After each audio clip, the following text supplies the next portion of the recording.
Go to chapter 6 of business, appropriateness of different forms of ownership. So when we talk about appropriateness of different forms of ownership, we're talking about the suitability. What makes businesses, how comfortable they are when they choose the kind of legal status they want. Like, oh, we want to be a sole trader and that's it. We don't want to be a partnership. Oh, we are aiming to be a public limited company. So what makes them to want to choose this kind of business or this kind of ownership? That is what we're talking about. That's what it means by appropriateness of different forms of ownership. But before we go further, there's a case study of Wihan here. So please read for me. We have runs a small business supervising two parties around Lantau Island. In Hong Kong. She acts as a tour guide and takes tourists to the giant Buddha exhibition, hall of gold line precious lotus monastery. She also drives groups around beaches, fishing villages, green valleys, and massive mountains on the island. Weihan owns a tour bus and meets tour groups at the ferry port. She operates as a sole trader and made a profit of $420,000.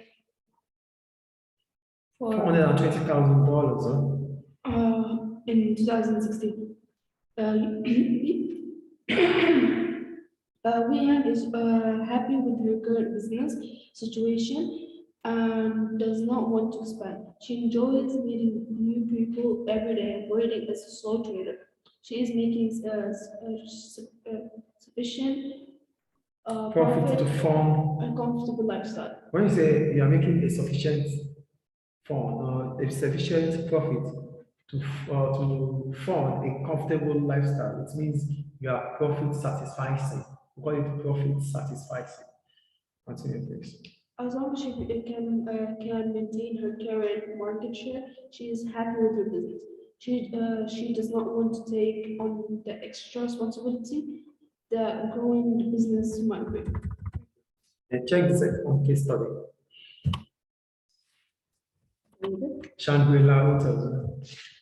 Shangri-La Hotels and Resorts in a Hong Kong-based luxury hotel group.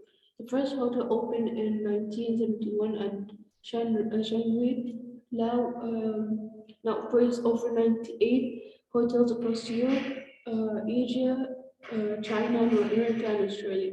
It also offers a range of hotel management and related services. Some of its brand names include Shanghai, La Hotel Chain, Traders, and Kerry Hotels. Since the company was established, it was grown significantly. It has grown significantly. For example, in 2015, the group opened 9 new Shanghai La hotels. It also launched the modernist Shangri-La, the Li Tusrik Resorts and Spa, Mauritius, and rebranded 4 properties to hotel chain. Okay, so the first case study was about a sole trader, and the second one is about a sort of multinational company.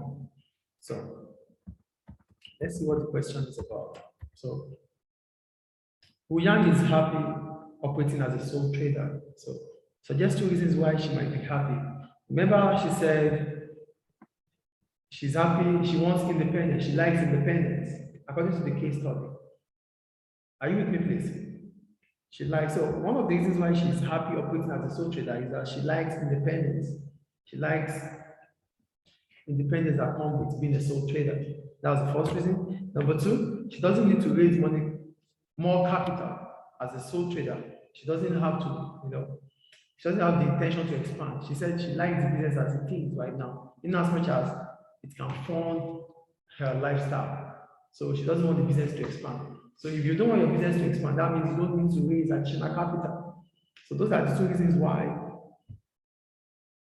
Wu Yan is happy being a sole trader. I think it's clear. Is it clear, please? Yeah. Now, question 2.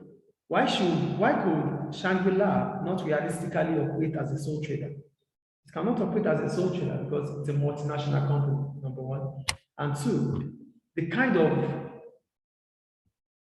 form, the kind of cash flow it has is too big for a sole trader to operate. So, do you get what I'm saying? One, Shangri-La is a large multinational, so it cannot be a sole trader. And 2, there's no way a sole trader could provide funding of such. Do you understand? So, question 3. What evidence is there that Shangri-La has foreign company? So, the evidence are there. So, the first evidence is that it says since the company was established, it has grown significantly. For example, in 2015, here they said, we're talking about what would make us to say it is. It's a company that is growing. Here it said, since the company was established, it has grown significantly. For example, in 2015, the group opened 9 new Shangri-La hotels. So that means it has expanded, it's growing. So that's the first reason, which is evident here. And the second one, according to this figure 6.1, its revenue from 2011 was 1,912, and it has grown to 2,123. Do you understand? So that's the reason why we would say a company like Shangri-La is growing. Is it clear? Question 4. It said, why might businesses in general be forced to change their legal status as they grow? It is simple. The main reason why businesses need to change their legal status as they grow is to attract funding. They need more finance. And to get more finance, you need to expand. You wouldn't be able to get that kind of finance you want if you remain the way you are. It's just like you being a teacher. You're a teacher and you have not improved in your skills, you have not improved. Me? Example, you are a teacher and you have not improved in your skills. You've not done a lot of different professional courses. You won't be expecting more salary. Do you understand? Is it clear, please? Now, immediately we go to the factors affecting the appropriateness of different forms of business. So the first one. So here we want to talk about factors that affect the suitability of the kind of business you do, the kind of ownership you have as a business.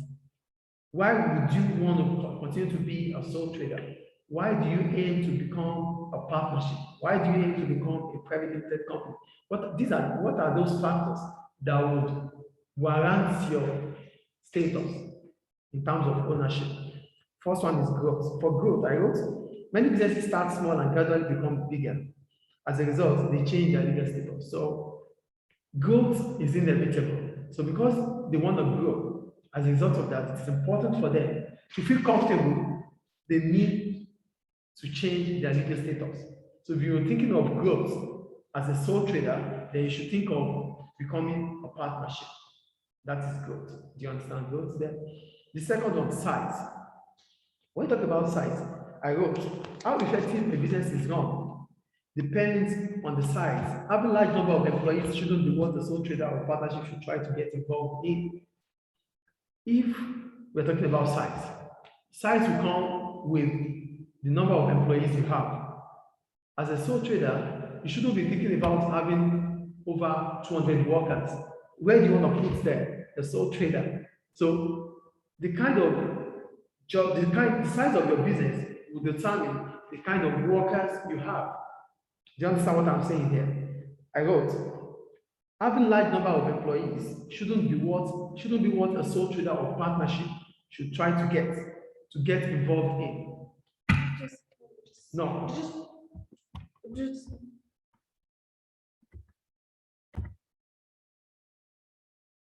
The third one.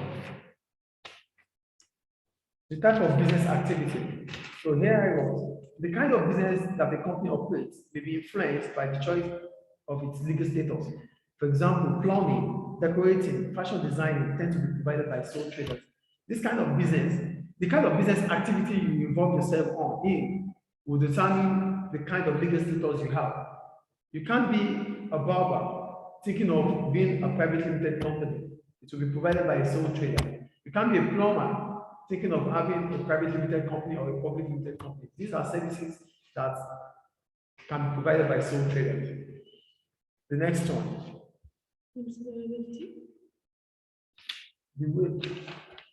The need to finance, sorry. The need to finance. The need for finance. Finance is one of the reasons why owners change their legal status. The only way to make more money is to change the type of your organization. There's no way out. If you want more money, you change your business settings from being a sole trader to partnership, because the bigger you become, the more revenue you could make. The next one is control. Here I go. Some owners want independence. As a result, they want to remain small. Some owners of the business, like Muyan, she wants independence. She wants to have control. She wants to take charge. As a result, she would never think of expansion. So that's control. The next one is limited liability. So when I talk about limited liability, I wrote, owners can protect their personal wealth if the business is a limited company. Sole traders and partners have unlimited liability. As a result of this, owners prefer to be limited companies to give themselves more financial protection. What we're saying is this: some owners of the business, they think about their personal wealth. They don't want to lose their personal wealth to the business. As a result of that, they will think of a business that is what? A limited company. Because if you are in partnership or you are a sole trader, you would lose because you are unlimited liability. It means in case of any debt to the business, you would lose your personal wealth. That's limited liability. I talked about the type of business activity already. Yeah. So the next one is the way in which a business plan to use its profits may be important. So another determinant of the kind of legal status you choose as an owner is how you want to use your profits. If you think about always retaining your profits, then you would never think of being a public limited company. Because if you're a public limited company, you have to give dividends to your shareholders. So you won't be able to keep all the profits into the business. So if you are thinking of being able to retain your profit, you might think of being a private limited company, you might think of partnership, you might think of sole trader. As a result, you'll be able to keep your profit. But being a public limited company, you have to give dividends. And that means you have to share part of your profit to shareholders. And the last one here is different stakeholders. So when we talk about stakeholders, we're talking about those groups that have interest in the business activity. So here I wrote, employees and shareholders may have a say when the company intends to change its legal status by arguing that the status they are presently is more efficient and profitable than changing. So you might have a business, yes, but your employees are your stakeholders. Your shareholders are also your stakeholders. They might tell you that they might want to convince you that changing from being a private limited company to a public limited company is not going to be profitable. They will tell you they are the ones in the field. They are the ones in the field. They are the ones in the field. So as a result of that, it might be difficult for you to change. So it's always important to also listen to your shareholders or to your employees, because they are the ones doing the job. So if they tell you, they might influence you, they might convince you not to change your legal status. Is it clear? Yeah. So we go on to the objectives now. We go to the objectives. The objectives are the type of organization. Right there. So here, for the objective and the type of organization, we're talking about the kind of business you do will determine your objective as an owner. So here we talk about, the first one is small sole traders. For small sole traders, I wrote, they may want profit satisficing. I explained profit satisficing the other time, as they only need to make profit that is enough to fund their comfortable lifestyle. They don't want to make huge profits. As a small sole trader, they don't want to make huge profits. They only want to make profit that will be enough to fund their lifestyle. That is what we call profit satisficing. For family businesses and other medium-sized private limited companies, I wrote, they might not want to grow grow as they may be afraid of losing control to outsiders. So they may think of other objectives, a family business or a private limited company. They might not think of expansion, because if they have to expand, it means they're going to become a public limited company. And becoming a public limited company, you don't have the ability to keep you cannot control the number of shareholders you have. As a result of that, you might lose control to outsiders. So a family business or a private limited company would not think of expansion. They might think about other objectives. Do you understand? Do you understand, please? Yeah. And the last one, multinationals. Most multinationals want to grow. Their aim is always to grow bigger and bigger to be able to dominate the global markets. So for multinationals, they want to grow as big as possible because they want to dominate the world. Do you understand? So that's their own objective. Then we'll go to the MCQs. The first question says, which of the following business activities is likely to be operated by a sole trader? D, gardening service. Good. Question 2. What is the most appropriate form of business for a multinational operator? D. Now, C. C, public limited company. Okay. Question 3. What is an appropriate form of business for a self-employed taxi driver? C. C, sole trader. And the last one. Which of the following is most likely to affect the appropriateness of a particular form of business? A. No. D. No. C. It's C. The financial risk owners are prepared to take. So the form of risk that you're able to, because you don't know, whatever business you do, you have to finance it. So the kind of financial risk you can take will determine the legal status you are going for as an owner. Is it clear? So then we have the case study and the activity. So that's the end of chapter 6.